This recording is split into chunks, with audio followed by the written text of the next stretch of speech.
బలవంతంగా ఒక బంధంలో ఇద్దరినీ కట్టిపడేస్తే ఏమవుతుందో తెలుసా? ఉదాహరణకి ఒక చిన్న కథ చెప్తాను, మీరే అర్థం చేసుకోండి. ఒక ఎలుకకు ఒక కప్పకు బలవంతంగా ఒక ముడివేశారు. కప్ప నీటిలోకి తప్ప నీటిలోకి దూకింది. ఎందుకంటే అది ఈదగలదు, కానీ ఎలుకకి ఈదడం రాదు. అది ఉక్కిరిబిక్కిరవుతూ మెల్లగా ప్రాణం వదిలేసింది. చనిపోయిన ఆ ఎలుకను ఒక రాబందు చూసింది. అది వెంటనే దాన్ని ఎత్తుకెళ్ళింది. కాని ఆ ఎలుకతో పాటు కప్ప కూడా పైకి లేచింది. ఎందుకంటే వాళ్ళిద్దరూ ఒకే ముడిలో కట్టబడి ఉన్నారు. కాబట్టి కొంతసేపటికి ఆ రాబందు ఎలుకను కింద పడేసింది. బండరాయిపై పడిన ఆ ఎలుకతో పాటు కప్ప కూడా ప్రాణాలు కోల్పోయింది.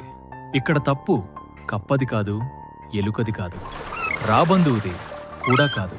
తప్పు వాళ్ళని బలవంతంగా ఒక బంధంలో కట్టేసిన వాళ్ళది. బలవంతపు బంధాలు ఎప్పటికీ నిలవవు. అవి భార్యాభర్తల బంధమైన, స్నేహితుల స్నేహబంధమైన, మనసులు కలిసినప్పుడు మాత్రమే బంధాలు బలంగా ఉంటాయి. బలవంతపు బంధాలు ఎక్కువ కాలం నిలబడవు.